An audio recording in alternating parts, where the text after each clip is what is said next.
sometimes I think as a young person, you might be passionate about certain things, but somebody tells you it can't be a job or it's Yes. not going to pay a lot. And it's like, don't be misled by that stuff. Like if you are super into dinosaurs, pursue something in that field. And even if it doesn't end up your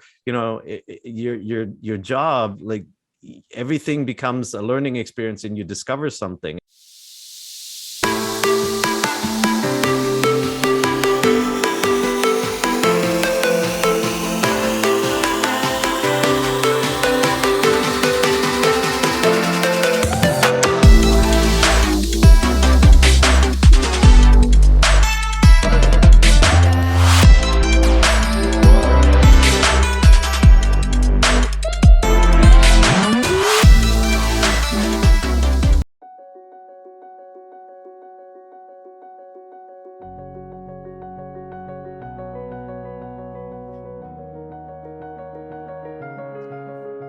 Hey everyone, welcome back to another episode of the Hero's Journey podcast. As always, I'm so grateful to have you all here. Thank you all so much for showing up and being a part of this community.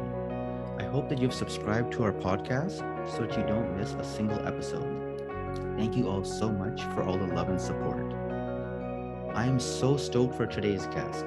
This is someone who I've been following since I was a teenager, and I've also had the great pleasure of having corresponded with when I was first interested in starting a blog back in 2017. I'm going to give you a few clues to see if you can figure out who he is. He owns all the commercially sold Amiibo and about 30 different official pairs of Joy-Cons. He can speak Japanese and German and is the co-founder of one of the premier video game websites. Anyone want to take a guess to who this is? Today's guest is the one and only Per Schneider from IGN. Per Schneider is the Executive Vice President and Chief Content Officer of IGN Entertainment, responsible for the company's overall content strategy, editorial, video, commerce, social media, and product verticals. As one of the founders of the Ziff Davis-owned media company, he laid the groundwork for a multi-screen network that now reaches more than 283 million fans across the web, applications, YouTube, social platforms, and OTT. Pierre, thank you so much for taking the time out of your schedule to join us on the podcast today. I'm so excited to have you on today. What an intro. Thank you, Vishal. It's funny actually. I was talking with a close friend of mine. We've been playing Mario Party Superstars since it came out online, and I was telling him that I told him, I said, hey, I have Per Schneider on my podcast coming up soon, and he said to me, you're in the big leagues now.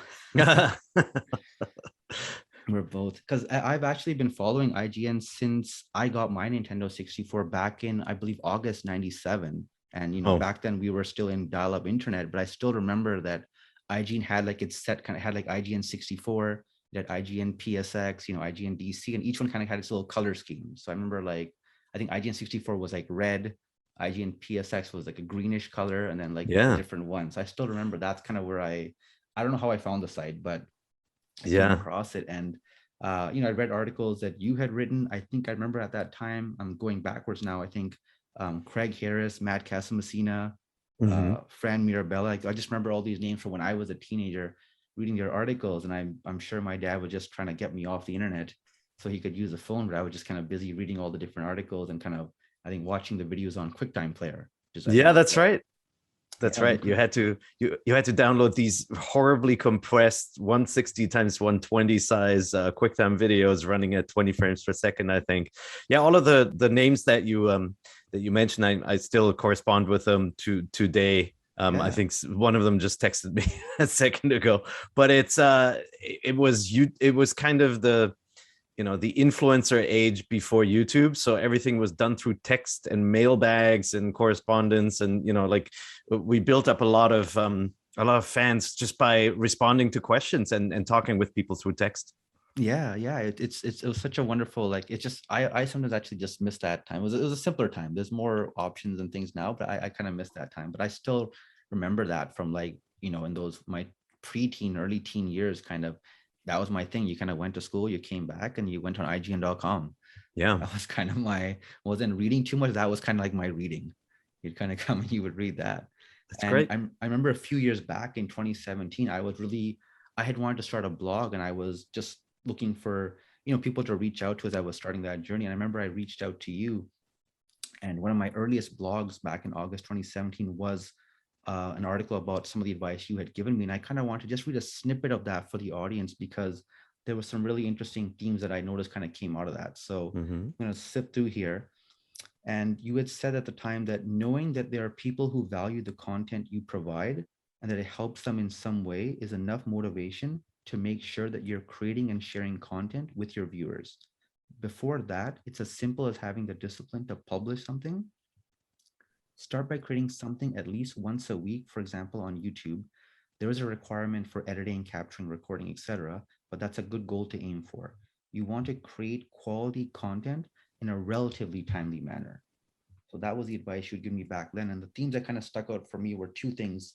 One was, I think, just starting. Like at some point, you have to, like, you can spend all the time you want getting all the equipment and planning it out, Mm-hmm. but at some point you've got to take one step on the ladder and kind of start to move your way up. And the second point was probably consistency, being able to like do something versus putting something out there, and then maybe a month goes by, 6 weeks goes by, and no one really knows when they're going to hear from you again. Yeah, that's key. It's when we when we recruit for an editorial position or a video production position, we want to see that somebody's passionate about their hobby and their job, and so that they applied themselves online. So somebody who gives you a sample, a writing sample, and it's a review from a game from 2 years back, that's not good enough, right? I would want something at least from the last month, and I want to be able to see somewhere that the person writes a lot. And I think it's just important for, obviously, for audience building and getting feedback and getting better at the things you do, that you're just consistent. Absolutely, yeah. You've got to Mm-hmm. keep it's a daily habit, just like you shower, you brush, you eat every day. It's Yeah. it's a daily habit. It's something you do, and that's how you get better. It doesn't happen Mm-hmm. by sporadically doing it kind of whenever you feel like it. And so one of the reasons why I wanted to have you on this podcast and why I was so excited was because I was so fascinated by your journey, kind of having seen you over all these decades through IGN and now in your kind of current role. And so I wanted to start by asking you, what got you interested in video games? Yeah. So obviously, being a kid meant that I was genetically predisposed to liking video games. Now, as a kid, my parents bought my brother a Fairchild Channel F, which probably, there are not a lot of people old enough to remember that, but it was the first cartridge-based video game system. And famous for being the only video game console designed by an African American engineer, whose son, funny enough, now works for us as of a couple of Wow, months ago, which is really cool, right? that's Like really cool. the world just going in circles there. So yeah, I just got into it. It was almost like magic, seeing these kind of bright colors move on the screen. Obviously, it was super crude. When you look at it today, a single pixel is the size of, like your thumbnail is a Yeah. giant block is a character, and you had to imagine that a square was a mouse or whatever. Yeah. But yeah, so that got me into it. And then obviously as a kid, I kept playing video games with my friends. I grew up in Germany, which means home computers were big, like the Commodore 64 and the Atari home computers. So started doing some programming and some graphics design on these early machines, but just played a lot of video games. And then kind of stopped when I went to, after high school. When I went to college, I just stopped playing video games altogether for a while and fell out of it until my best friend, when I lived in Japan, my best friend and my now wife, then girlfriend, bought me a Super Famicom for my birthday. So I Oh, had skipped the entire NES era, yes. and so that got me back into it, and then I was hooked for good. That is amazing. It's funny actually when you mentioned your first console, and I had definitely never heard. I'm gonna have to look at that. I've never heard of that console, but that's Mm-hmm. definitely before my time. My first console was actually the Sega Genesis, and my dad had he gave two choices. I think I don't know, he must have come from like a Future Shop or whatever it was at the time. And he said that I saw something called a Sega Genesis and I saw a Super Nintendo. I'm gonna eat lunch and you decide which one you want. And obviously there was no internet, so I had to rely on like calling my friends to say like, have you heard of any of these, do you know which one is good? and I went with the Genesis. And I always tell people you couldn't really go wrong with either at that time. Both did really well. But if I could go back in time and do it again, I would have picked the Super Nintendo like probably every single time. I think Yep. that just looking at the list of games, I was probably would have been way more into those ones. But that was my kind of first experience with a console. I'd never played one in my life before, but after that, it was just kind of hooked. I also did go through a phase, I think around the I'd say end of high school, probably. I just kind of stopped for a couple of years. I was so into it. I love my Nintendo 64, my Dreamcast, my PS1, but then it just completely almost like just fell off the map overnight and just stopped for several years. But then as I got older and out of university, it kind of slowly kind of crept back into my life again. And it's kind of somewhat stayed consistent since then. Yeah, it happens to a lot of people, right? There, like life happens, and you Yeah. get busy with things, and it's not because you don't like video games, but something else takes precedence. And then let's face it, TV and movies have become the thing that at least my generation was into in print form, right? Like Yeah. the biggest comic books of the day are now the biggest blockbuster movies in the world, and Yes. like niche fantasy novels like Game of Thrones are suddenly TV shows. And Yeah. so that happened, which means there are all these different things competing for time. But regardless, games, obviously expanded. More people play video games now than ever before, and partially Mhm. it's because of the strength of the mobile market and bringing in new players that way. But yeah, it's obviously it's a time consuming hobby to keep up with.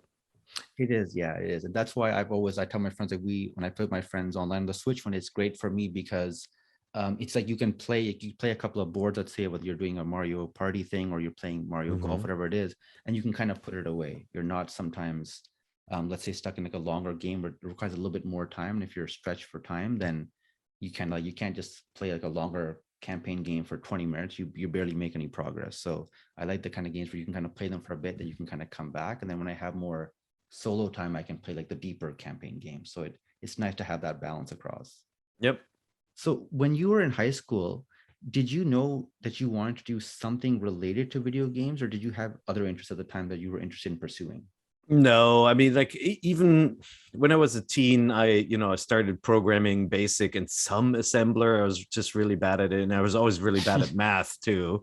I thought I would do something with writing at the time. I was good at writing essays. I was good at literature analysis, that sort of stuff. And then I was good with languages too. I learned English and French, and later Latin. So useful in school. And I thought maybe I'll do something with that, and so I got it into my head that maybe journalism was a good field to go after. But it wasn't really, when you're a teenager, you just don't know what you're going to do. You're just kind of, you hope things work out okay. I think for a lot of people, there's some people who just are gifted and know exactly that they Yeah. want to become, a cellist or a doctor or whatever it is. But like you kind of, you're a half-baked human, and you're trying to figure out what you're good at. And like as a teenager, oftentimes you think you're good at nothing, and so you spend more time worrying about the things you're not good at than finding the things you're actually good at. And so yeah, I just I have to thank my father at the time. He always pushed me to pursue something and said, even if you're not sure, just say, let's go after journalism and see what you can do next, and kind of help me get a start picking universities, and going even he even helped me with internships, because I was really had an issue as a not I had an issue just starting things and sitting down and writing application letters, and he really helped me with that. And that just worked. Like, being in taking the right classes around like creative writing and analysis, and then later taking journalism courses and learning how to do linear video editing and shooting cameras and all of that sort of stuff, that really helped me figure out what I loved. And then the video games part was just kind of incidental. That was my hobby, and I never thought my hobby would become my job. I always thought I'd end up more with the kind of TV documentary side, general news side of things. And then somehow video games snuck into it, because I created my own fan site and it got popular and people liked it. I'm like, maybe there's something there. I can actually just hearing you talk about like not knowing, it reminds me of like the Steve Jobs kind of quote where it talks about like you have to kind of hope the dots kind of connect, kind of looking backward. Yeah. You don't really know, because it's the same way for me in high school. Like the guidance counselor didn't give you maybe too much guidance, and you were kind of left for yourself. You're making a life decision at that age, saying, what do you want to do? And if you don't know, and I was never taught to, no one ever asked me the question of like, what do you enjoy doing? What do you love doing? How Yeah. do you if you have a day to yourself, how would you want to spend it? Like, That, yeah, yeah, that's the thing. And sometimes I think as a young person, you might be passionate about certain things, but somebody tells you it can't be a job or it's yes, not going to pay a lot. And it's like, don't be misled by that stuff. Like if you are super into dinosaurs, pursue something in that field. And even if it doesn't end up your job, like everything becomes a learning experience and you discover something. And so, you know, being into dinosaurs can lead you to archaeology, but it can also go into all sorts of natural history topics, or it can completely branch out into different science and, developing new technology connected to the field. So yeah, it's that, like, figure out what you love doing, because the last thing you want to do is sit at a job and, it makes you money, but you don't enjoy it, and it just kind of drains the life force out of you. yeah, it's absolutely one of the biggest reasons why I had decided to, I say, retire from corporate years back. And when I went into kind of college teaching, I was looking for a change. I remember actually at that time I had read, it was the Japanese model, like the Ikigai model, that talked about like, like that kind of reason for being, like, what do you enjoy doing, Mm-hmm. passion, that type of thing. And it made me kind of question, like, I'm doing well, but am I really looking forward to Monday morning?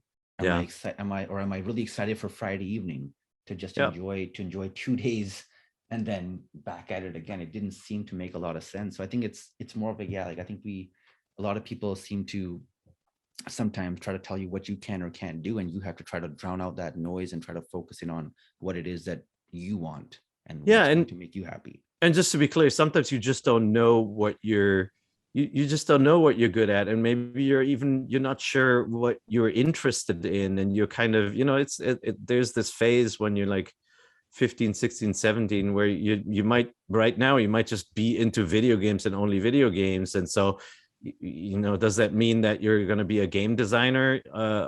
Yeah, maybe, could be, but like keep your options open, and take in more about the world, and see what's out there.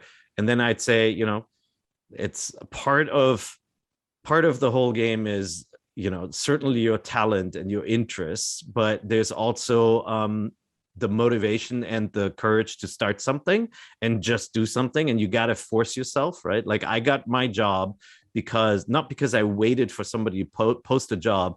I saw a press release that somebody got promoted, so I reached out and said, if he got promoted, who's got his old Who's job? got his own job? I'm available, right? Like, and I hadn't worked in the business professionally. I'd done an internship and I'd created a fan site, but I had all this stuff that I could show, all these articles, my language abilities, and it was, back then it was an asset to be able to read Japanese and translate articles, because so much game development was in Japan. And then the last thing is the people you surround yourself with.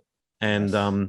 I had started freelancing, like, because my website, people liked it. Game Informer did like a little fan site kind of profile on it, like it's just a little sidebar. And so the Game Informer people then knew me. And then, John Riccardi back then at EGM and Joe Fielder reached out for like some freelance work. They were doing like EGM buyer's guides. And so they're like, hey, Nintendo, I've read your website. Would you be open to writing for it? And so it's building that kind of knowledge base, building a circle of people around you who may have advice for you on what to do next, but also have connections and kind of like drive you to be active. That really, really matters. So, keep making connections and never be afraid to reach out, but also understand that in some fields like gaming and, game content creation, that is, as Nintendo like to say a lot, a red ocean. There are lots of people who want to do that, whose Yeah. passion it is, right? Like, when somebody interviews for IGN, we tell them before the interview, don't tell us you're passionate about video games, because that's just a factor of life now, right? Like Yeah. everybody who comes in here likes video games, who wants this kind of job. So tell us what's different about you. Yeah, that's exactly it. And I love that you touched on two things: was the aspect of the community part of it, having the people kind of around you to kind of, Mm-hmm. be there to kind of like maybe, help kind of continue to push you, but also kind of even redirect you. And maybe you're a little bit off, like a community can kind of, help you kind of redirect you when you kind of need it. And also just the aspect of kind of the small beginnings you talked about, right? Just starting and just kind of learning about yourself and experimenting and kind of seeing where that takes you. Yeah. And you may not always, may not know what the end result's going to be, but you're open to kind of seeing where it takes you, and you don't know what door is gonna kind of open, and maybe you'll go through a different door, and that might lead you to something that's exactly what you were looking for. Yeah, for sure. So you grew up in Germany. How did you end up in Japan?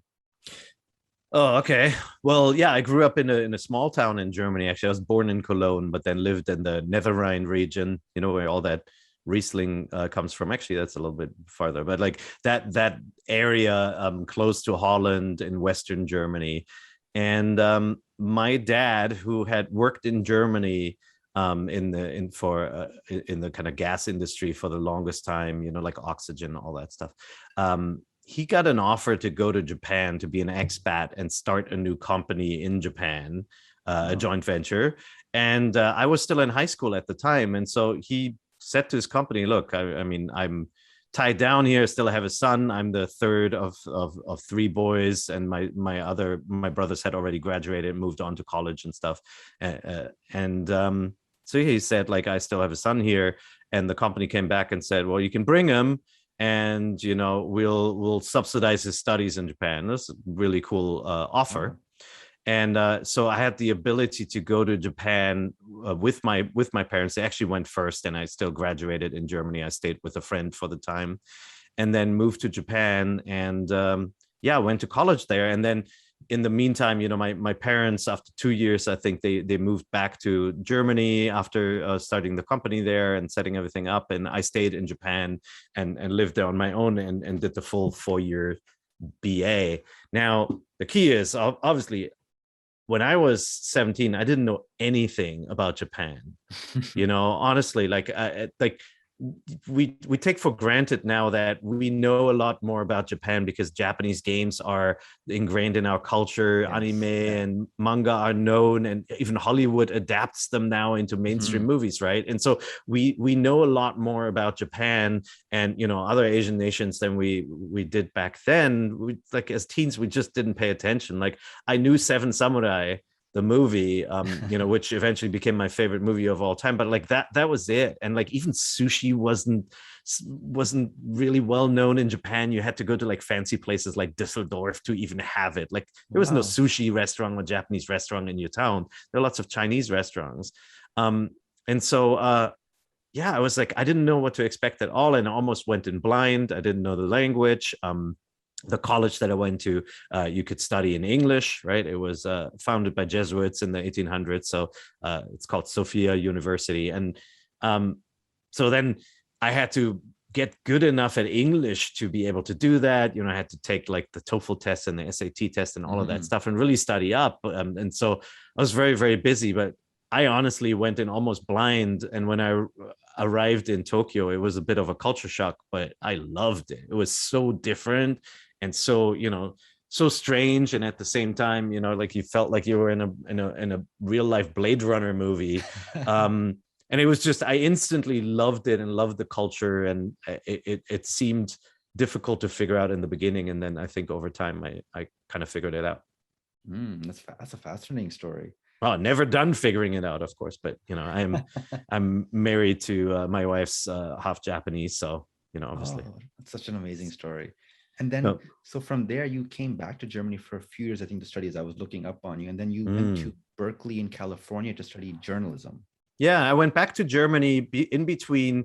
So when you have a BA, it doesn't count that much in the German university system. I didn't used to, at least at my time.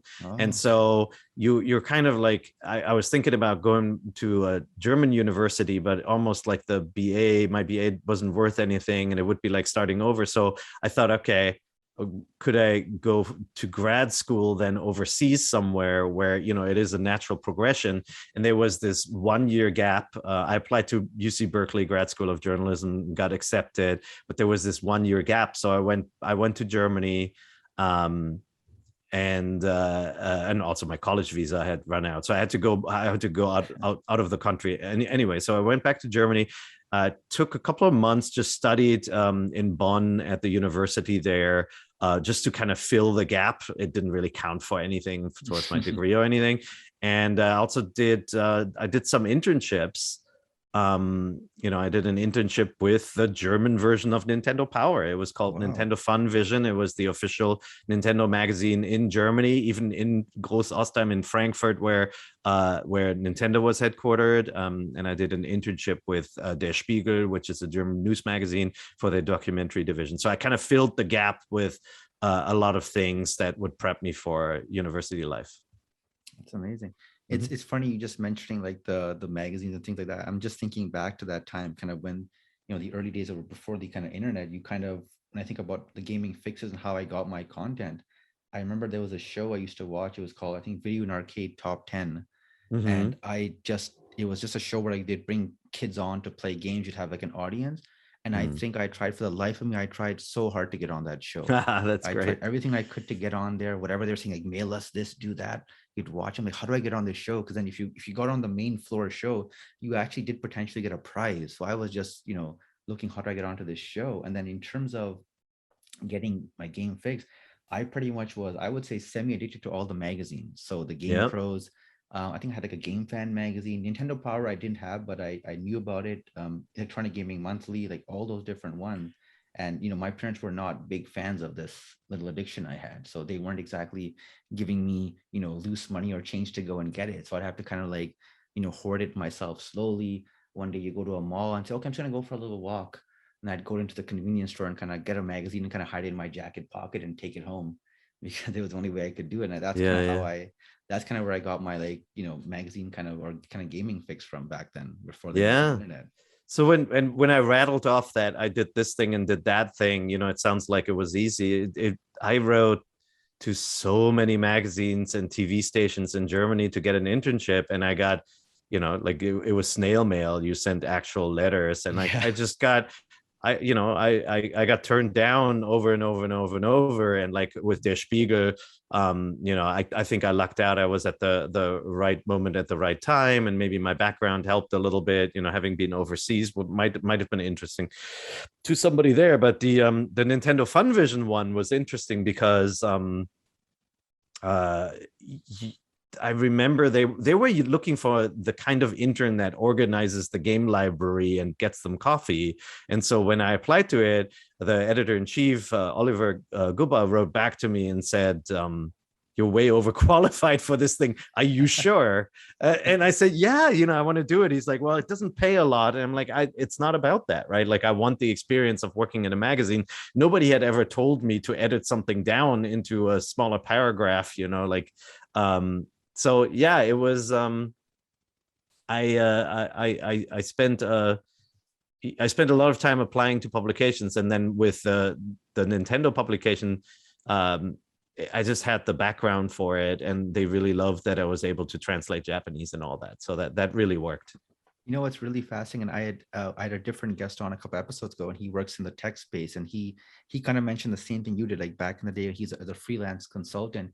He would essentially go to like the local bookstores, and he'd pick up magazines, and you'd be looking at the masthead and trying to look at the names, and you would try to reach out to people. And now how different it is. Back then, you needed a magazine to maybe publish you. You needed a TV show to get you on TV. You needed the radio station to get you on the radio. Yeah. And now you have a blog, you have medium.com for writing your content. You don't need someone to print you. You don't need a newspaper to print you. If you want to, you don't need a radio station. You can just do your podcast. If you want to be seen, you don't have to be on TV. You can just do a YouTube series. Yeah, but so a lot of people listening to this probably will now say, well, hold on a second, right? It's very difficult to get even a freelance job somewhere. And, publications like IGN don't hire unpaid workers, right? Like it's not, it wouldn't be legal in California either, but like we pay for our interns. And so we have very few positions open, and it's tough to get in. And we obviously pay for freelance work. But I think what a lot of people don't know is that the best way to get freelance is not to wait till somebody asks for it. It's to be proactive. And so what you're describing, like look up a masthead, you can find a staff page on any games and media entertainment website. You can find their writers on Twitter. You can start to follow them. You can kind of keep an eye on whether they need something or they're talking about certain subjects, and you can pitch them. Like, you can contact any person now. There's a way to be seen. And so what I always tell people is, like, don't wait for freelance opportunities to come up. Find the features editor of all these, like, find them for all the publications that would apply to what you want to write, and write a great piece. Have your friend read through it, edit the crap out of it, make sure it's clean copy, and then tell somebody, like, hey, I wrote this. Are you interested in picking this up? If so, let me know what your rates are. I'd love to get published. Start there. And it will take a while, and you might have to toss out some features and write some new ones, but eventually somebody's going to take your feature, and that is the moment that you have a relationship. That's the moment you have an author page online, and then other people will employ you, and freelance gigs can lead to full-time positions if that's what you want to do. So that's exactly, that worked for me. I got, and if we talk about IGN later, I got hired at Imagine Media because I wrote a follow-up to an article published in Next Generation magazine, where I kind of took them to task. I was kind of like the angry fan, like saying, like, you were wrong about the Nintendo 64. And I wrote this kind of rebuttal of their piece, and everybody there saw that piece. And so they knew me. And, while it might, some people would have said, never hire this guy. This guy's an a-hole. I was nice. I wasn't I wasn't being mean or anything, but I basically rebutted them. Right. But the editor-in-chief at the time said, this is a great piece. He's right. So that really helped me get a job there. Yeah, and like I totally agree. Like, it's like, again, when I talked about the match, like, that was the previous time. Now, just like how I found you, like, you can find almost anyone. You can probably find them online and get access to, whether it's a social media way of reaching out to them, DMing them, an email. You've got to put yourself out there, and you've got to kind of go after it. If you kind of wait for, it's like when you apply for a job and you see it on a job board, when you apply, you kind of hope that, oh, maybe no one else saw it, but actually 500 of your best friends also saw that posting, and they saw it 5 minutes before you. So they've already put in their application. So you're kind of in like this drowning sea of people. So you've got to find alternative ways to kind of stand out, and you've got to build a body of work. You got to stand out. Yeah. And by the way, if you don't have to have a news scoop about, what's going on inside a game company or a scandal or, or anything like that. But if you are a knowledgeable Grand Theft Auto player and you write a killer history of the franchise, and, what you might not have access to Rockstar to get quotes, you could pitch the story to features editor and say, like, hey, I have this story already, take a look. I document the history. Next, if you guys were to pick this up, I would reach out to Rockstar and get quotes from them to fill in the story, right? Like, it doesn't have to always be a finished product. You can pitch something that's in progress, but it has to be interesting and catch somebody's attention right away. Yeah, that's absolutely it. Again, there's so many people probably doing similar things or sending in things. You've got to have something that stands out of that pile, and that's something that's it. Okay, like, at least someone reading said, wow, like, I've noticed this. This is something I want to either hear more about. I'd like to speak with this person and hear more about their work. Yep. And then one final piece of advice: your samples shouldn't be the thing that everybody has seen a million times. So if you're applying for a Switch editor position, don't write a review of Breath of the Wild. Write a review that doesn't exist on that website. Highlight a great game that is under the radar and that site didn't review, and showcase that you can fill a gap. Like, we never reviewed one of the Xenoblade games, right? So when you apply, you could say, I noticed you guys never reviewed this. Here's why you should have and why it matters, right? Like, that's the sort of stuff people are looking for. Yeah, it's a great point. People will go towards the obvious one, right? The big one. They're going to say, oh, like Breath of the Wild, that's going to be the one. That's the one that's going to catch the attention. But there's so many people it's been seen and done so often that it's nothing new for anyone, right? It's just another take on something we've seen. So and then and doing the opposite, saying why I hate Breath of the Wild may be a little risky, right? Like some reviews editors might like that. But if you are if you are the odd person out and like you hate something everybody loves, that's not a great pitch either. Yeah, that's it. It can go the other way. You might, again, sometimes in your quest to kind of stand out, sometimes it can stand out in a bad way if it's not. Exactly. It can, so you have to be a little bit careful. Like, it's good to be different, but you've got to kind of know. I think it's all, but also it's knowing the audience a little bit too, right? And knowing kind of who are you speaking, who are you pitching to, and making sure Yep. you know who they are versus like, no, I don't care who it is. I'm just gonna say what I'm gonna say, and then you kind of also get what you kind of get after that. Then. Yep. So Exactly. you talked about this one, but like, I'm wondering if you can kind of compare and contrast, like how easy or difficult was it to get into maybe game journalism when you started versus maybe how easy or difficult it is to get into game journalism like today and now and this time? Well, when I was young, people didn't know game journalism was a thing, right? Like it was literally, there were a bunch of magazines that were doing this stuff, but it was the same 5 people writing for years and years and years, right? Like whether you're talking about like the UK scene where you had like magazines like Zap, and one of the editors is actually the person who hired me. And it's like it was this kind of small circle of people who all knew each other. And so yeah, games journalism existed, but it wasn't that big. And obviously platforms like YouTube didn't exist, and like no such thing as a TikTok creator or an Instagram star, right? And so yeah, no, it was more about entertainment journalism, like whether movies, TV, games were kind of lumped together. And yeah, the path to it had to lead through either a publisher was launching a new publication, we're looking for experts, or you had to get in through freelance, because putting together magazines was a lot of work. And whenever those magazines would do end of year buyer's guides or things, those were always the opportunities where they were trying to find lots of freelancers who could write up blurbs around games, and that was the way to get in. Mm-hmm. What's one thing you miss about Japan and one thing you miss about Germany? Oh Lord.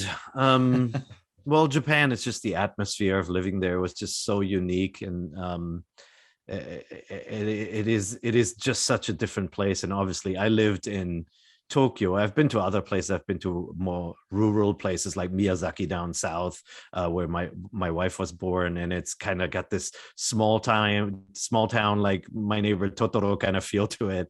And then Tokyo is completely different, right? Like you're never alone. Yeah. It's always alive and bustling. And what I miss is my wife and I used to do this game where on the weekend we had a subway map, and we would blindly point at a spot on it, and then we just go there and we get out, and you would always discover really cool stuff. Every subway station, you would get out and you'd find stores or museums or places or even just little neighborhoods that were unique in some way. And I really love that sort of sense of discovery. Like, it doesn't really exist here where I live now in California, right? Like that's sort of like this giant metropolis that has so many different unique areas to it. And that's the way Tokyo grew out of Edo, right? Like things are kind of like clumped together. There's a place called Akihabara, which is all the big kind of electronics focused retailers and game shops and all of that. Then there's a place called Shimokitazawa, which is like party town. And then there's, which like probably in the old days was like that's probably where like all the bars and the brothels were or something, yeah. Right? Like in the ancient days. And then you have Kappabashi, which is just stores selling dishes and cooking supplies. And it's so weird how these different areas are clustered together. And I really love that about Tokyo. It's just such a unique and cool town that way. I haven't been to Japan, but I definitely would love to. Just hearing you talk about it, like it's I've thought about it for years, but it's definitely a place I'd love to kind of go to and just kind of immerse myself in that culture and in that space. Oh, it's incredible. And every town every city is different, right? Like metropolises like Osaka and Tokyo are similar, but they're still very different, and the people are different. The foods are so different. Like you can't, when you think of Japan, you have a certain picture of either like classical Japan or modern like Tokyo Japan. Yeah. But like Okinawa is more like Hawaii, right? Wow. Like it's a tropical place, and Hokkaido is more like Switzerland, right? It's a very diverse country when it comes to nature and also the people and the foods that they eat. It's just really cool. And then the thing I miss about Japan, Germany, I grew up there, and all my family members live there. And I gotta say, it's the food and the kind of outdoors culture. Like in Cologne, you sit outside and you have a beer, and like that is just not a thing in California. Ironically, Really? because we have all the sun That's what I was gonna most of say. the year, right? Like we have the climate for it, but like German city centers, because many were medieval or even earlier, like created in Roman times, they kind of grew around churches in circles, and you have like these city centers that are shut down to cars, and so all of the restaurants are just outdoors. Everybody knows the beer gardens of Bavaria. Like it's just there's just a lot more outdoors culture and outdoors food culture there, and it's just really cool. That's so fast. It's actually funny that what you said just about like that's not a thing in California, because I always imagine like, oh, it'd be so nice. It's January or February and you just kind of go to a patio and have like a drink. And I'm thinking here in Toronto it could be a snowstorm. Yeah, So you're not going anywhere.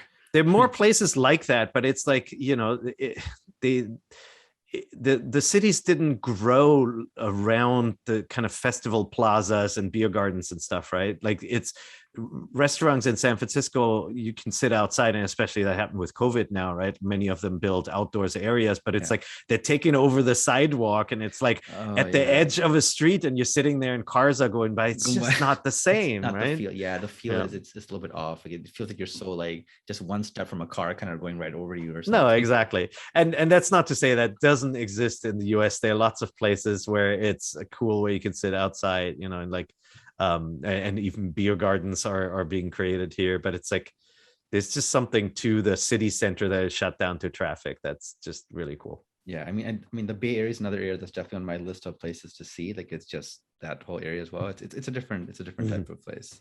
It's pretty janky. It's a San Francisco is an interesting city. Yeah, it's funny because I think of all the movies I used to watch as a kid, and obviously as a kid you didn't know. Like when I watched Mrs. Doubtfire, I'm like, oh, that's San Francisco. Like now you look at it, or now you know kind of where it is. But back then I'm like, what is this? Houses on hilly areas. Like I just didn't think about that. But now you realize like so many of the movies you watched as a kid were filmed there. Yeah, I know. Obviously, all the car chase classics like Bullet, and if you look the Dirty Harry movies, all of that. Now the new Matrix movie is going to be in San Francisco. It's a really picturesque city. Yeah. I live north of San Francisco, so I have to drive across the Golden Gate Bridge to go to work, and it's very green and pretty. And San Francisco has really pretty corners, but it's also really dirty, right? Like it's a very dirty metropolis. It's lots of people in very little space. It's a very small city. You can really walk from the northern tip to the southern tip, in just very little time. And so lots of people in very little space also means it's pretty dirty, and like things are crammed together. Yeah. So now I'm interested. So you co-founded IGN, which is one of the premier kind of go-to websites for everything video games and also media entertainment.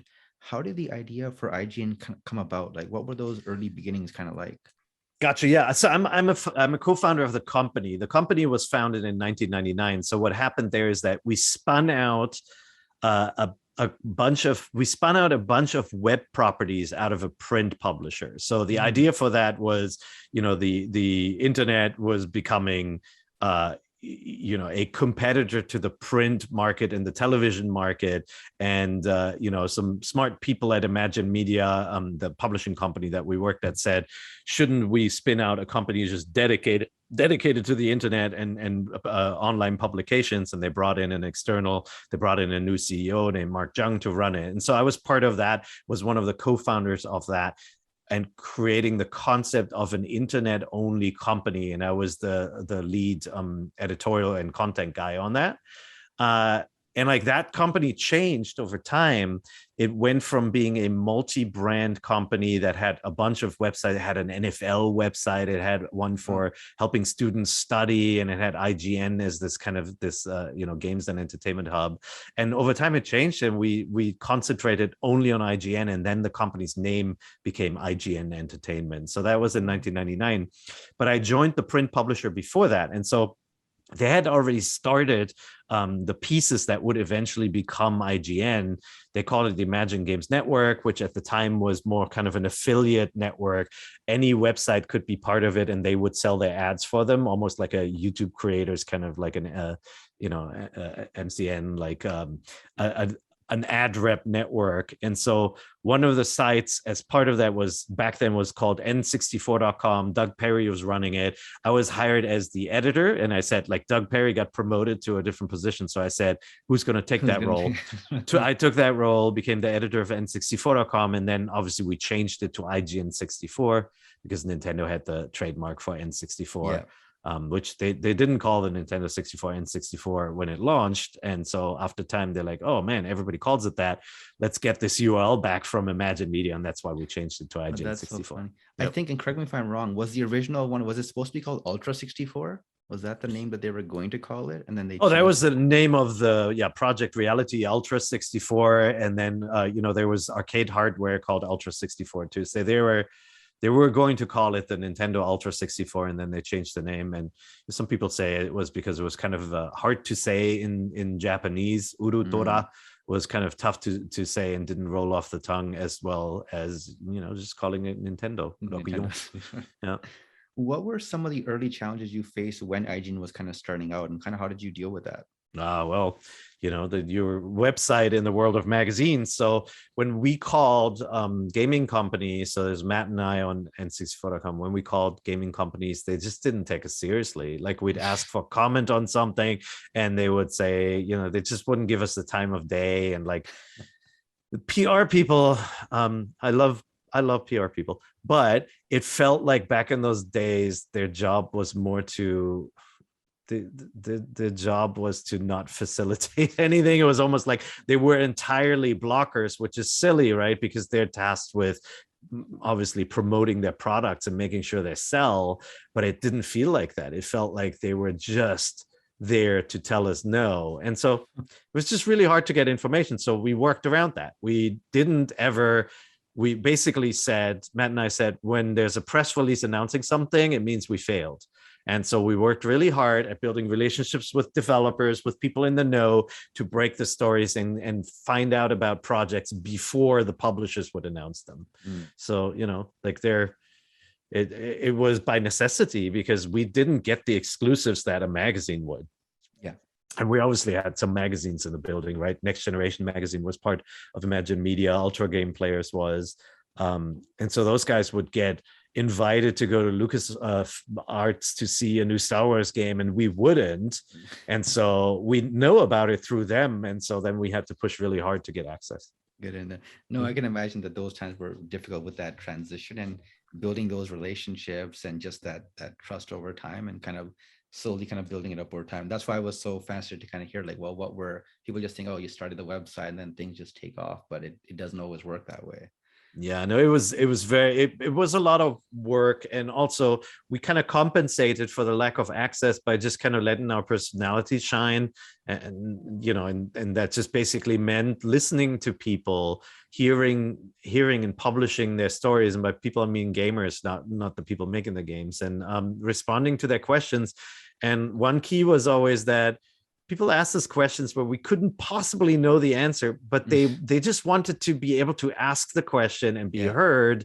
And even if we said, well, we don't know, but here's what we think, that was enough. That created a relationship between us and the audience that was so crucial. And, I feel like it got away. That relationship got away from games journalists in a way in today's social age, where, journalists may converse with their followers on Twitter, and they may answer even, their non-followers who are saying mean things. And it's like the connection that happened on the publication level is lost. Like the communities in on games and entertainment websites are often the people reacting, the audience reacts to stuff, and there's no interaction. And it's a real shame. Right. Like you mean you post an article, then there's a reaction, there's comments based on that specific article, right? That the focus is just on that versus having more of maybe an open back and forth dialogue, the questions you talk about. And I think it speaks to the that authentic type of thing of saying, you know what, I don't know the answer. People can relate to someone saying, hey, you know what, okay, there's other people out there who also don't know all the answers all the time. No, it's not. And by the way, sometimes members in the community are more knowledgeable, right? Like that's the nature of the beast.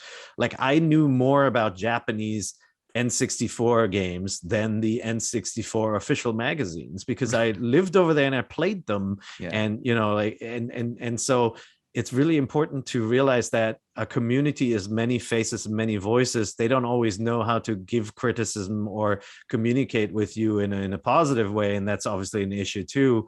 But like, you got to pay attention to the audience. And my dream is that we get back to game content creation being more of a dialogue. Some YouTubers do this really well, right? They publish a piece and then they say they'll do like a top 10 and they say, what do you want us to do next? And the suggestions sometimes come from the community. And so if the community feels like it's heard, and it doesn't happen as much in kind of traditional games media and not at all in entertainment media. Like there's this kind of like ivory tower concept where the critic hands down an opinion and it shall not be challenged, right? And you kind of basically you kind of they give their information and your job is you just kind of consume it. Your job is just to consume it, not to question it, not to, or if you want to question it, then you'll just kind of be pushed aside, probably not responded to.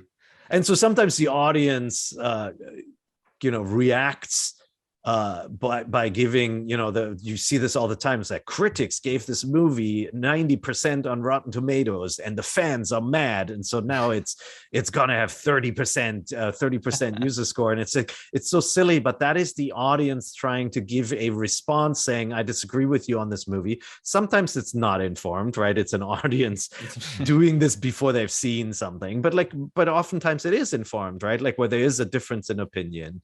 Obviously, it's forever confounding to me how people like the Transformers movies, right? But they're blockbuster successes, and there are people who really love those. And it's important for journalists to figure out why that is, and where the audience, what the community likes about them, and how they feel about them. It doesn't mean that you have to love them as a critic. Yeah, and so that's ultimately, like, if I have one vision for IGN on how it could change in the future on our website, it would be getting back to that dialogue between audience and a content creator.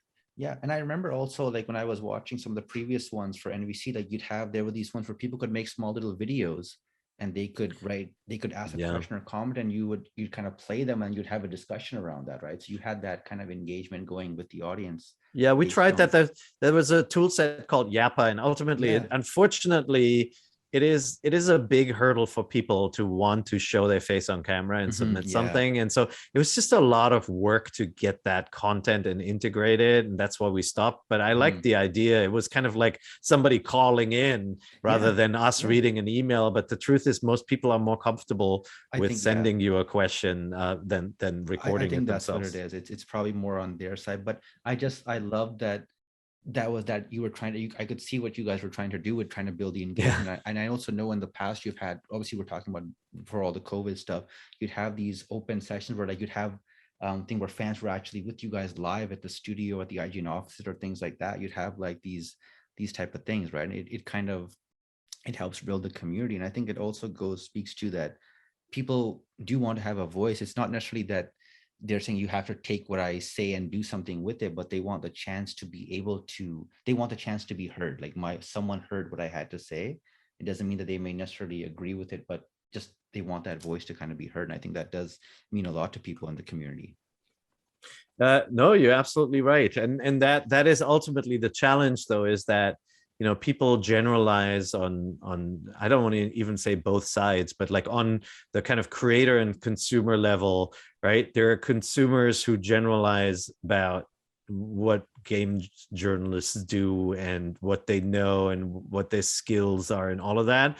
And they sometimes they start communication always in a negative way, and then likewise the games journalists think that the audience as a whole is negative and there's little to be gained from engaging. And the truth is that is not how humans work. Like, yeah, I saw this week. There was just, there's brouhaha over, oh, games journalists are bad at games. And it's like, I've got people on my staff who would beat your ass at any game of your choosing. They're incredible, right? And like, and there are people who are general gamers who, and like if you look at the thing that happened with Venture Beat, where Dean Takahashi played Cuphead and showed how terrible he was, right? Like he showcased, hey, I'm a really bad player. He's a business reporter. It's okay, right? But like that becomes a story where the audience generalizes, and then the journalists kind of circle the wagons and go, all of you guys think that we're bad at games, and it becomes this kind of stupid standoff over nothing. Yeah, over nothing really, because really you're just trying to be authentic to say, hey, like, it doesn't mean every single person who works in game journalism is good or bad, but you're just trying to show that just be authentic to yourself, and then they can kind of get taken or misconstrued that, well, everyone is, it's like everyone they're just talking, and they can't really, when it comes time to putting a controller in their hand, they can't do much. And the issue is meme culture, right? Like, honestly, it's memes are fun and stuff, but like the moment people keep repeating the same stuff over and over, that's when it becomes tiresome. And it is, games journalists do this with, it's the kind of every second letter is capitalized, like, exasperating voice from the community, kind of like making fun of that. And on the community side is the constant repetition of like meme stuff, like too much water or something, which it's so silly, because Too Much Water was valid criticism. It was a funny tongue-in-cheek shorthand that the review's editor wrote, not even the person reviewing the game, to summarize that a Pokemon game was imbalanced in that you could just cheese it by having electric types because it was populated with water types, right? Like, it's that sort of stuff where the intent is lost and any sort of kind of like constraint is lost, and everybody just kind of like regurgitates the same stupid points. It's tiring. It's exhausting. It is. I think it's with the online where like someone kind of builds, they start to build that little snowball, and they get other people to kind of keep on pushing it and just keep building it bigger, and they're just not letting it go, right? Just building up, and that's how it's kind of the age of where we are, I guess. Yeah, well, it's like when you don't have anything to say, you repeat something somebody else said, and it's like you see it in politics too, where everybody grandstands and quotes people from the past as if those people would ever agree with what you're saying today. And it's just like, stop it, man. Just form your own opinion. Say something new. I think that's the biggest thing, and you hit on it. A great point is like, sometimes a lot of times to say, look, maybe let me say the things that people have already started. Let me say these things. I think these are safe things to say. Versus saying what you actually feel, within a proper, saying it in a proper way, not just spitfiring anything that comes out of your mouth, but, saying what you have to say, because I think people do want someone authentic, or to hear something authentic and different, and hearing the same thing, you just get lost in the shuffle, right? Especially when you're in a world where I almost want to say the world kind of wants everyone to kind of be vanilla, stay the same way. You've got to find ways to kind of stand out and kind of, make your own opinion, or, state your own kind of views on something. Yeah. And the only possible and the unfortunate outcome is that, I mentioned circling the wagons, is that the creative community retreats a bit, right? Like a YouTuber who constantly gets slagged for their opinion on a certain subject matter, because of that, may stay away from covering it, even if they had a unique viewpoint, right? Like that's the problem with this sort of repetition. And like in the case of games or entertainment media companies, the kind of substitution of a corporate voice, like the community believing that there is a corporate voice speaking that has to be consistent with itself, is a fallacy. A publication is a collection of different voices, and they might not all agree, and they might be at odds with each other. And so celebrate the diversity of opinion rather than trying to force it into like being some sort of coherent thing. Sorry, I'm like totally in the weeds, but it's like they're the things that I think about a lot, and I'm trying to figure out like how to solve them. And like the reality is it's just very difficult it's just very difficult to approach it from one angle. The change has to happen from both. Yeah, and I can imagine, like, and I'm going to come to this later. It's, because you're in a different role now at IGN, so you're thinking about things in a different way. Before, when you started, you were just focusing on writing a review or what it is, an article and that type of thing, and now your role has kind of evolved, and so the challenges kind of evolve kind of with that, right? Like, you're looking at versus just this game or just this review. You're looking at the bigger picture when you think about IGN as a whole, right? Because your role has kind of evolved. Yeah, So yeah, the challenges evolve. yeah, and it's been really interesting. Obviously, the things that worked in the 90s just don't work the same way on the internet today. Yeah. I actually tried bringing back mailbags and Q&A sections a few times, right? And you mentioned it, like, even with the videos in the podcast, and we do have question block on NVC, and we answer user questions, and it's a popular feature, but it's like, it's just not, like, you can't do exactly what you did in the 90s. It just doesn't work today. And so there's still people who say, oh, your website was so much better in the 90s. It totally wasn't. Like, they're writers now who are way better than I ever was, and like, our reviews were short and sometimes rushed, and sometimes we didn't play the games to the end because we were two people trying to review all these N64 games coming out. Sometimes many came out in the course of a week, and like, it's very different today, right? We have distributed workload. A review on IGN today, if you consciously take it in, when you look at a game review, you're getting not just a text review that is more detailed than anything I wrote back in the days. There's a video review where you hear the voice of the reviewer, you see the game. There's a poll that asks you questions, you can engage with it. There are comment sections, there are slideshows that tell you all the reviews for this franchise over the history. All that sort of stuff just didn't exist back then. So I do think things are better today, but they're more scattered. And that is one of the core things that I'm working on, is like figuring out how to serve audiences that consume content on all these different platforms. And, it used to be that you made a magazine or you made a website. We got to make a TikTok channel now. We gotta talk to people on Instagram and on Twitter and on Facebook and on YouTube and on OTT platforms. You want to be able to turn on your Apple TV and be able to watch IGN content. And so, and we have to figure out how to put ads into it in some fashion that advertisers actually want to buy. So that is the big challenge. And if you look at IGN on TikTok, we have over 2 million followers. And I think that's bigger than really any media outlet. That's bigger than like Washington Post and others that are doing a really nice job on the platform. And that's hard fought. We have somebody who has to figure out how to talk to the audience that loves to frequent TikTok. And like, it's silly stuff, it's silly interactions, but it's still information, and it's formatted in a way that works on that platform and that the audience likes. And it takes a lot of work. And it's pops out cigar Hannibal style. I love it when a plan comes together, right? Like, it's great when it works. Yeah, and like I said, you have to meet your audience or people where they are, right? You have to wherever they are, you have to make sure that whatever platform they're kind of on, you have to be available on that platform. Otherwise, you're giving them a chance to look somewhere else and find someone else's thing. Yeah, and the risk with this approach, right? Like, we call it IGN Everywhere. We started it like 15 years ago, and we said, let's put the content wherever gamers are. And obviously, we branched out to movies and TV in a bigger way too, and wherever entertainment fans are. And thank you, world, for geek and niche culture is now mainstream culture. So that's great that happened. That played into our cards, certainly. But you can spread yourself really thin if you chase too many platforms, right? If you try to program everything. And one thing I observed, and I respect our competition, but a lot of them were following the IGN playbook, where we introduced movies and TV coverage to IGN in 1999.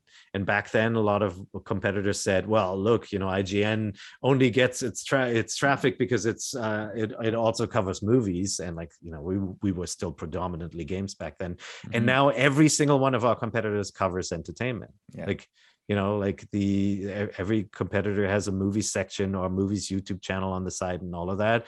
And the same happened with cheats and strategy guides, right? We did that back in the 90s. We created lavishly laid out strategy guides for people, and obviously had a big cheat site that we merged into IGN. And a lot of our competitors never touched that. They only focused on reviews and news. And this year everybody's writing guides. So what that means for us, and like, look, I get it.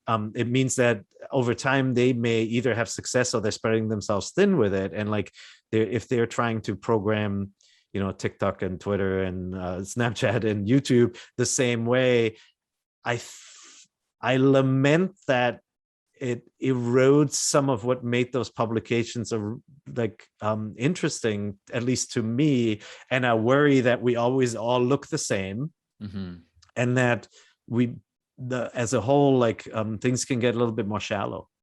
Yeah, things get a little bit watered down with all that, just all the stuff out there. And it's tough. You have to be able to walk away from things too. Yeah, that's exactly, just like you mentioned, like walking away from you try something, you tried the engagement with the video and it didn't work. You have to say, look, like it didn't work. We'll try the next thing, right? We'll try the next experiment. And so following up with that one, on this journey you've had, was there ever a time maybe when you were on this journey path that you ever felt like maybe this wasn't for you, like this wasn't the way you wanted to go? Did you ever have any doubts about this kind of path you were on?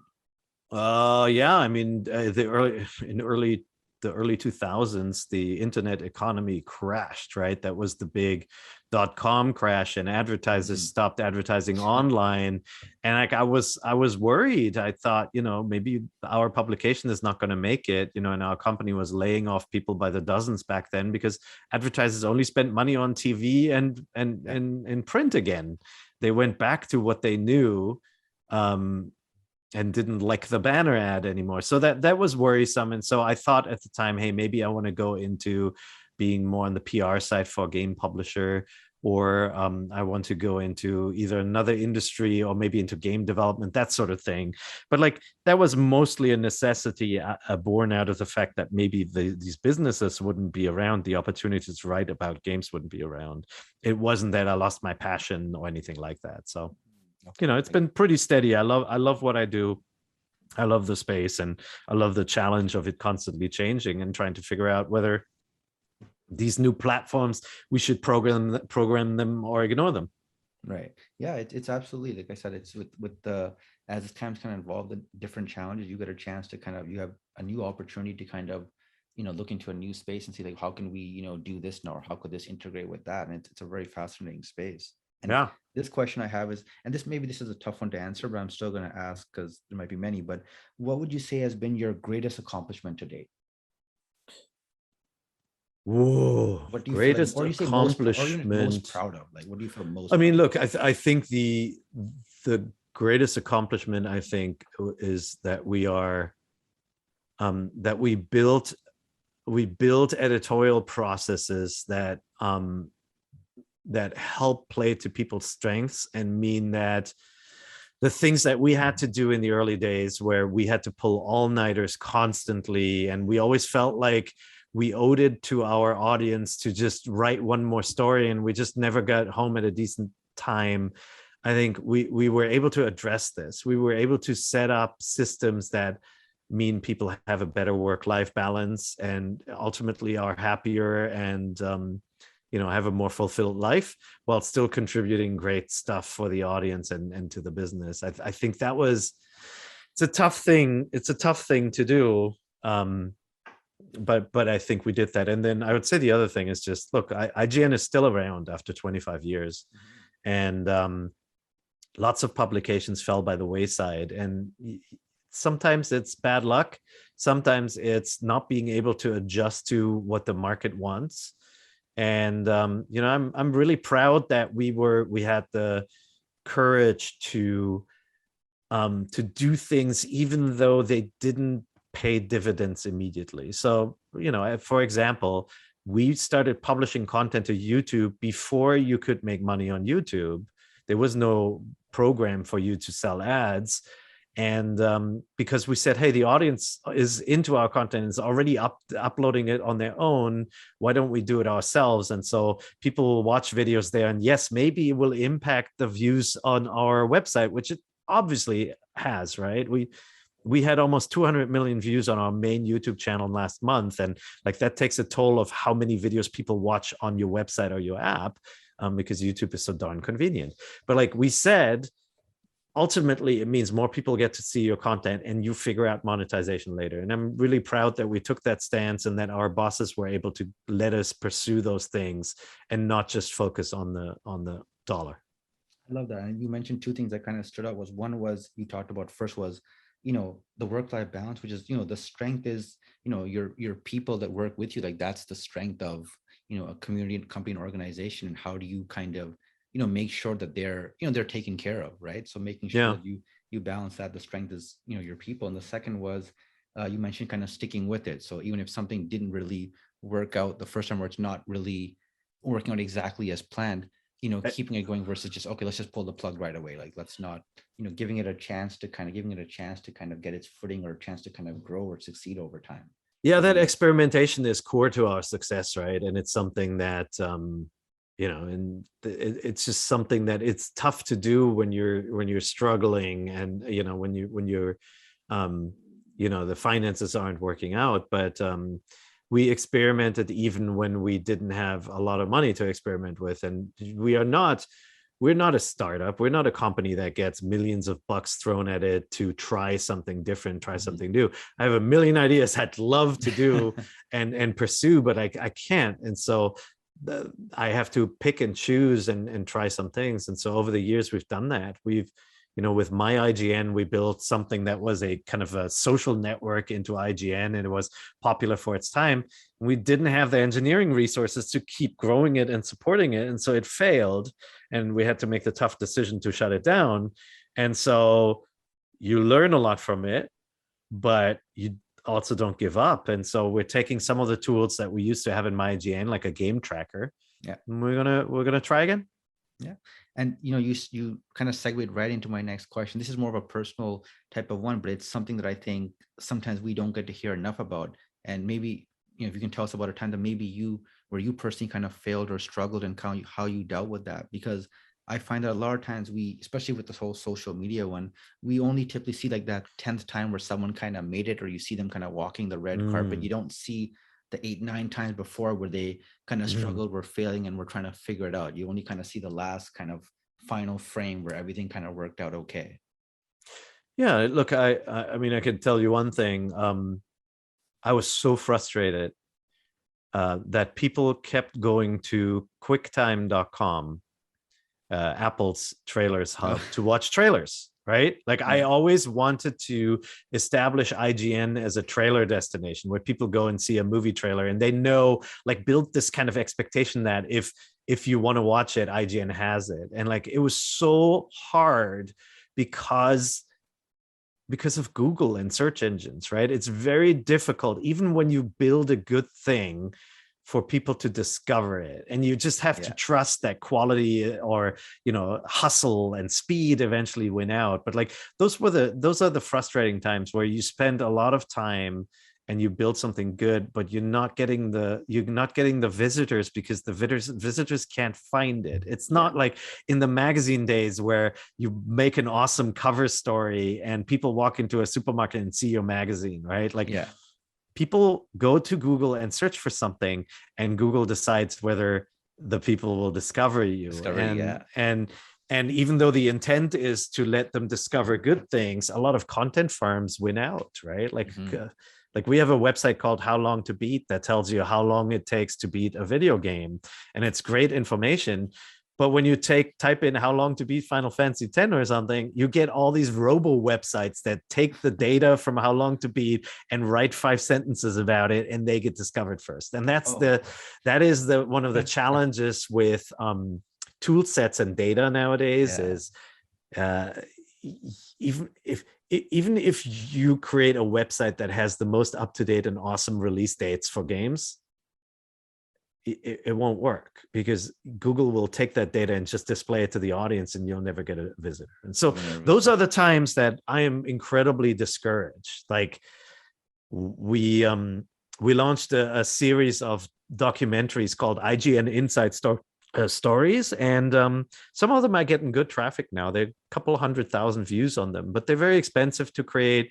They're time consuming to create, and once in a while you spend weeks on one and it gets like 50,000 views or something. And look, I know smaller YouTube channels will say that's awesome, stop complaining, but it's like, we're not making our money back then, right? Like, it's like we could have farted out like 5 gameplay clips of a popular game and done more traffic than that. And that is the challenge, and that becomes incredibly discouraging, that like making something good and that you're passionate about might not bring the benefits of something that you can just kind of wing and put out quickly. And yeah, that's something that you have to overcome, where I firmly believe eventually search engines will be smarter than human beings, and I think they will figure out whether something is good or it's not. And so, to quote one of my favorite movies, stay on target. Pursue what's valuable, pursue what's good. And sometimes you chase trends and do things that are popular, and you got to do that too, right? You got to bring in an audience, but always have that core of things that are driven by passion, and not just what SEO dictates. That's exactly it. And that drives in right into my next one you just talked about with the codes. What's the best advice you've ever received? What's the best advice I've ever received? I instantly, like my former boss, Roy Bahat, who's at Bloomberg, I would show him something that we were very proud of, and he always said, shorter, funnier. And just we sometimes get a little bit up our own butts about telling a story, and like really being courageous when it comes to editing things down is really important too, because you have to put yourself in the shoes of the audience. Sometimes long runtime is warranted, and you want to tell a complex story, or you want to have a long article, but like for the most part, adding something that makes it entertaining and being judicious about what you cut out is an important thing. And like, that was always really good advice. That's great advice. I'll ask you the flip question. What's the worst advice you've ever received? Let me think about that. I think I think the worst advice, and I'm not going to ascribe it to any single human being, is to ignore what the audience is saying. There's friction, I think, sometimes between creators and their community, and I think part of that friction is because you're not hearing from the people who have something valuable to say as often as the kind of the disruptive ones. And it's very, very important to seek out the voices that can actually give you good feedback. And it's a mistake to shut down and not have the dialogue. I think that's just really important. I think definitely having the pulse of what your community is kind of like, what they want to hear or know is important, versus like, I just think this is what I think is the right thing. I'm just going to do it regardless of what the reality might be around me. So I think I agree with you, having that pulse or the voice is kind of really important to have that. Yeah. And like, look, it's not even about listening to the calm minority. It's the vocal majority sometimes has something to say too, right? Like, take a step back and use the feedback that you're given, but also believe in yourself and believe in the advice from your peers about doing what's right. And like, this week, the notion that YouTube is going to turn off downvotes on YouTube, the display of downvotes. You can still downvote and creators get that feedback, but they're turning off the display of downvotes. That's in the news, and a lot of consumers fans are mad about that because they love downvoting things. It was, in some cases it was to give feedback that they didn't like something. In other cases it was gamified, right? Like you were mad at, or like YouTube's year in review video was horrible, and so everybody gamified downvoting it and seeing how low it could go, which obviously is uncomfortable to YouTube too, I'm sure. Maybe that factored into the decision. But the fallacy is thinking that any of these mechanisms inherently don't have any value because there's a portion of the audience that misuses them or uses them for something different. And like, you know, like there is obviously one reason for turning off the downvote displays is to keep people from bullying, right? Like if somebody gets downvotes because of the color of their skin or what they cover, you know, that's an issue. And so it's right for YouTube to learn that and figure out how to address that. But at the same time, it's like, you know, they're all signals that you need to listen to, and you need to find the proper signals. You need to find the measured responses to something and learn from them. I remember funny when you spoke about the downvotes. I remember when Nintendo finally announced the pricing for the Nintendo 64 expansion one. That one came out. I saw a bunch of comments saying we should downvote that video, that they didn't like the response that they got, and we should all kind of downvote that video. Yeah, it just makes you like, it's just that people want to be able to kind of give their voice and say, hey, like, we don't necessarily agree with this, and this is our way of our way of letting you know.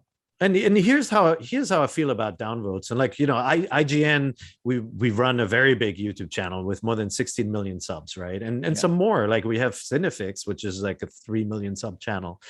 We can turn off votes right now if we are bothered by it. And like any content creator can turn off the voting, the thumb up and down voting already, right? What the issue is with downvotes is that downvotes are kind of like a stupid mechanism in that the audience uses them for a variety of different things. And so it's not a helpful signal for YouTube. It can mean somebody doesn't like your video. It can mean somebody doesn't like the message in your video. If we write that your favorite game is delayed, if we publish a video, we get tons of downvotes because the audience is mad about the news. That doesn't mean that the video is bad. Or in Nintendo's case, you know, the video wasn't bad, but they announced they announced something that the audience really didn't like, a high price for something that ultimately didn't warrant it, right? And so there need to be mechanisms for the audience to be able to give feedback. And so rather than just turning something off, I would hope these companies are thinking about mechanisms that let the audience give feedback. And that's not to say that Nintendo doesn't do that, right? Nintendo does surveys. I'm sure they work with Ipsos and you know, other outlets out there to get answers from consumers on whether they like or dislike something, right? Like I'm sure you've run into surveys before. So definitely, it's not that that's not happening. And I think there are ways to remove the toxicity factor and still create mechanisms that work. We are creating a user review system right now that is different than what you see on Metacritic, right? Like on Metacritic, if your game name is Call of Duty or your game has microtransactions in it, you will get a bad user score, right? Like it's just, that's how it works on that platform. That means that's not a very helpful mechanism to anybody who doesn't understand that. But so I want to create a mechanism that gets to what people don't like about something. Like you can say you don't like that Assassin's Creed has microtransactions in it, but that's not the same as saying the big game is bad, right? And so that's what we're trying to get at. Yeah, I agree with it. It's because that's kind of generalizing, like we don't know what it is, and now you're being very specific, like, and then that's a useful data point. Yeah, look, I mean, Forza Horizon is an awesome game, but it has a microtransaction where in the game you can buy a map that reveals all the data points. I don't care. I'm never going to buy that. Like, why should I care that that's in there? But, you know, there are people who are irked by the very existence of that transaction. And like, yeah, it's a stupid thing. It's a stupid pay for convenience shortcut. But it's like, tell the company. That doesn't mean that the game is bad, right? Like tell the company you don't like it, but who there cares? has to be a way to, there has to be a meaningful way to give that information to them versus just a blanket, you know, it's just this or that. Totally. And when a game has pay to win microtransactions in it, reviewers call that out and say that's crap. So it's not like there's a difference in opinion there on the concept of microtransactions. It's simply about whether you as a consumer care about them or not because of the way they're integrated. And so that's where we need more nuance. It can't just be game comes out tomorrow. I hate that it has this feature or it doesn't have this feature, 0 out of 10. Like that's kind of that's where a reviews product becomes a messaging product. And to me, it loses some of its purpose and its value And so as a creator of the tool, you got to adjust, you got to figure something out. It's almost like you're making it binary, like a 0-1 or like a black and white. You're saying you got to choose one or the other, but it's not necessarily always one. It's a shade of that gray. It's a certain shade for, and different people will have a different part of it. Right? You're just saying, well, you got to pick one or the other, and that's it. Yeah. You fall this way, you fall that way. And I think it doesn't give people that choice. So when you give them that choice, then they have to pick the best of the two options they kind of have. And that's fun. The context of it. Yeah, and that's fundamentally, I know we got into the weeds talking about rating mechanisms here, but like that's fundamentally where context is so important, right? Like somebody who quotes that IGN gave something an 8, which means great. We create that number as a shorthand for people to be easily able to parse a list of games and go, oh, this one caught my attention because it's got a 9 or a 10, right? But in the end, it's the context that matters. Like the review tells you why the reviewer thought it was an 8, and you get a sense for what matters to the reviewer, because some reviewers like hard games, some like easier games, some, it's like, it really depends on the context. And I'd say the same about, go to Amazon and look up a product and look up do you have a 4.5-star product?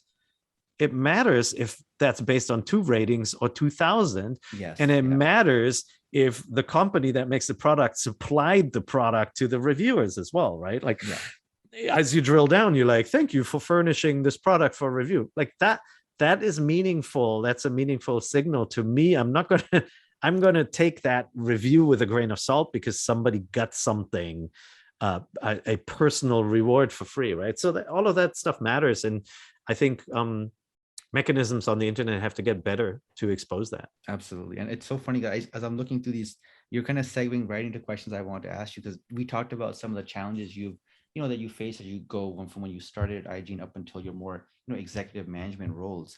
Do you ever miss the feeling of just writing a review or like a video review, like those early kind of days? Oh man, of course. All the time. And like I got sucked back into NVC and the podcast and being on it. To be honest, I like doing it, but I'm also firmly aware that I'm 50 years old and my audience, the audience of IGN, is much younger. And so I want to make sure that I'm not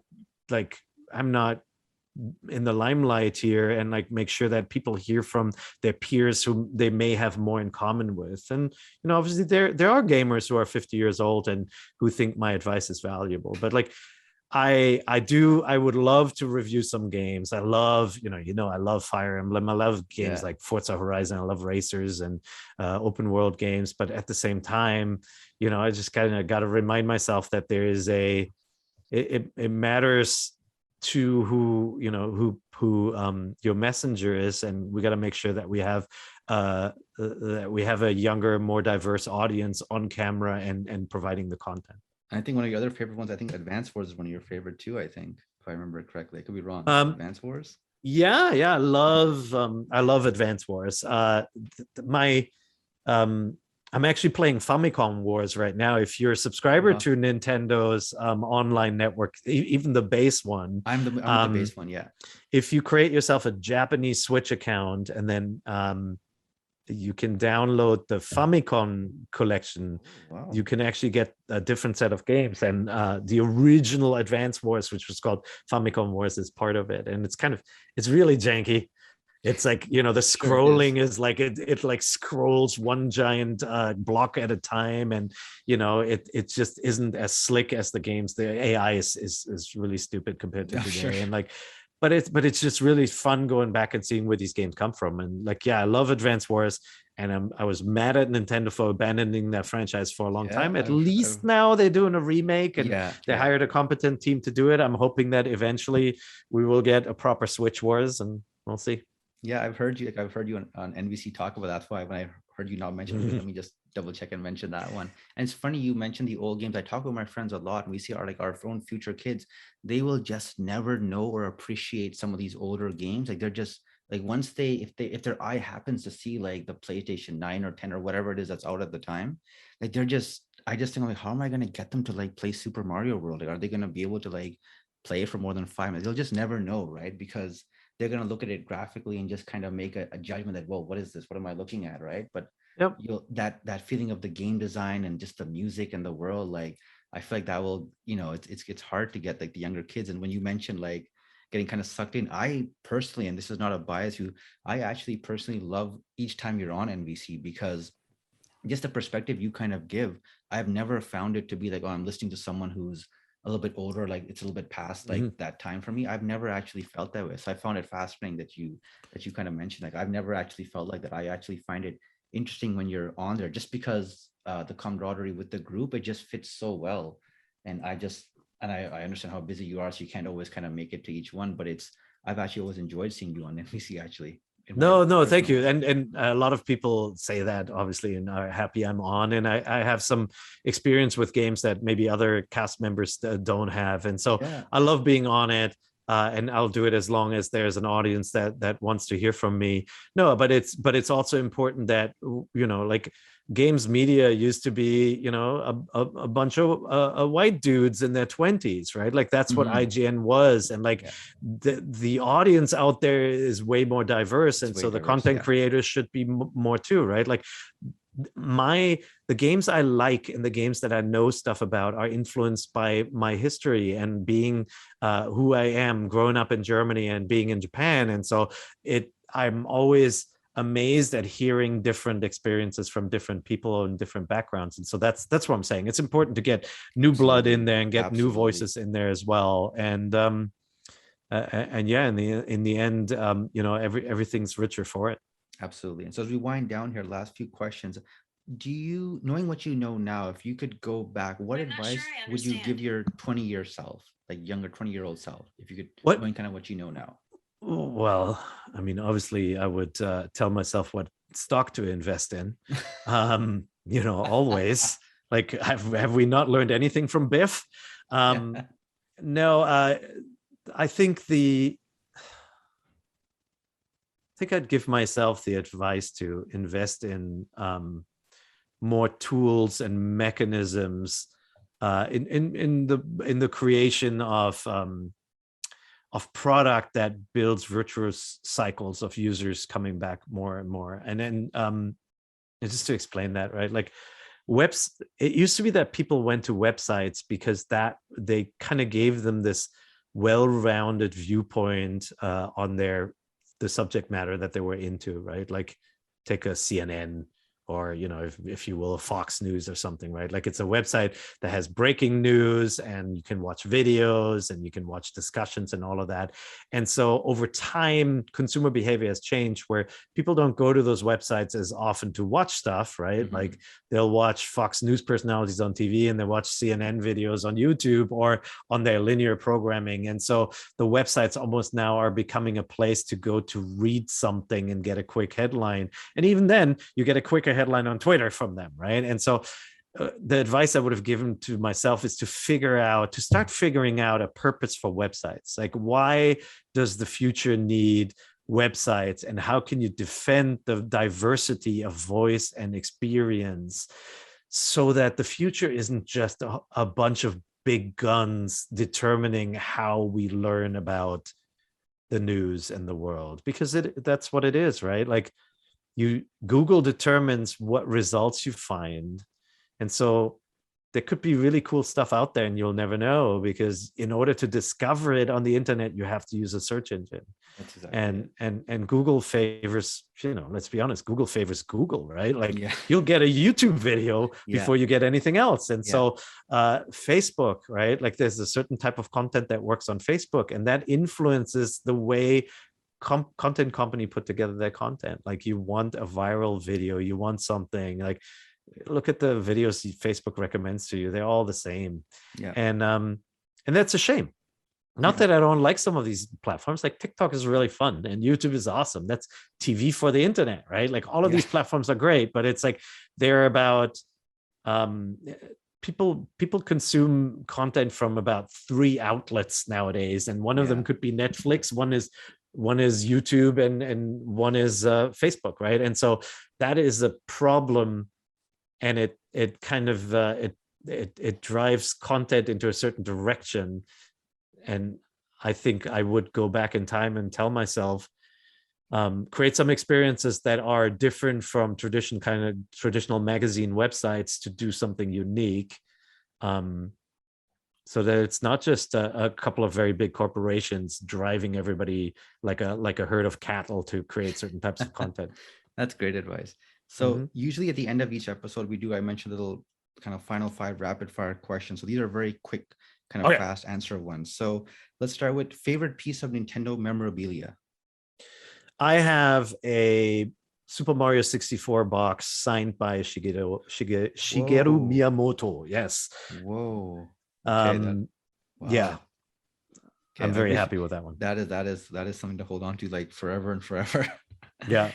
Okay, I'm gonna put you on the spot. Pear's favorite game of all time. That would be The Legend of Zelda: Breath of the Wild. Wow. I thought as soon as you said Legend of Zelda, I thought you were going to say Link to the Past for a second. Yeah, no, it's up there. Look, it's up. For sure. Ocarina of Time, Link to the Past are just fantastic games, and like there are lots of other games that I would consider among my favorites. So it's very difficult to pick one. But Breath of the Wild, I was just in awe at the courage to take an existing franchise, and they knew they'd piss off people by not having it be the traditional kind of temple discovery, use a tool to overcome that temple structure, which I loved from the old games. But they created an organic game design playground where whenever something happened to you in the world, you tell your friends and you felt like you were the only thing that happened to it. And it's like, then I picked up the sword and lightning hit it just as I was about to throw it. It's like, it's so cool. It is I would say for anyone who hasn't seen the making of the 5-part little video series they should really watch that. It's such a fascinating thing to watch, just how they talk about how they started thinking about reimagining conventions and questioning, does it really have to be this way versus that way? It was fascinating. What about, given all the Joy-Cons, favorite Joy-Con color pairing? My favorite Joy-Con color would be, that's the Zelda Special Edition one for sure. The Skyward Sword ones, they're the blue and purple with the gold emblems on them. Oh, that's a really nice one. The colors are really deep and pretty. But I have every Joy-Con color except for the Labo kit that you had to win. Okay, so that's the remaining one you have to get your hands on then. And the dev kit. There's a dev kit that came with black controllers originally, but it's impossible to get them. Favorite Amiibo? Which one do I like the best? You know what? I really like Piranha Plant. I tend to think there are lots of really nice Amiibo, but like Piranha Plant, like the characters that look very cartoonish always look the best, and some of the more intricate human ones have stupid stands and like clear blocks attached to their feet, and I think that one looks really good. And then there's the Samus one where she kneels down. The newer Samus one is really fantastic. Okay, that's awesome. Last one. So first N64 game you played on the Switch Online expansion pack, because I'm sure you have it. I started with Ocarina of Time. Ocarina of Time. Okay, I figured it was going to be that or Super Mario 64. And then I played Mario 64, and then I did all the others. Did Dr. Mario and then the last one I played was Winback. Which I played it when it originally came out. It was the first cover shooter, like the stuff we take for granted in games like Gears of War. Winback actually did, and that was the team that worked on it is the same team that made Hyrule Warriors. So like it's a classic game developer that can do good work. It's a little outdated in today's age, whereas like Super Mario 64 is just still so playable. It still works all these decades later. I love it. So there you have it. Thank you so much, Per, for being such an amazing guest and taking time out of your busy schedule to share your journey with us all today. It was so awesome just having you on this podcast. And to be honest, I'm just stoked that we actually did this and speaking with someone who I've been following since I was a teenager.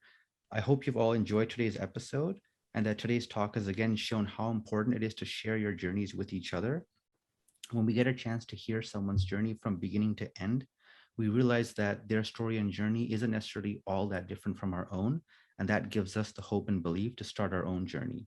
If you don't already follow Per, please do it now. Where can people find you online? It's just Per-IGN or Per IGN, one word, and Per is spelled PEER on every platform. Awesome. So that wraps up another episode of the Hero's Journey podcast. Look forward to our next episode coming again soon. Take care, everyone.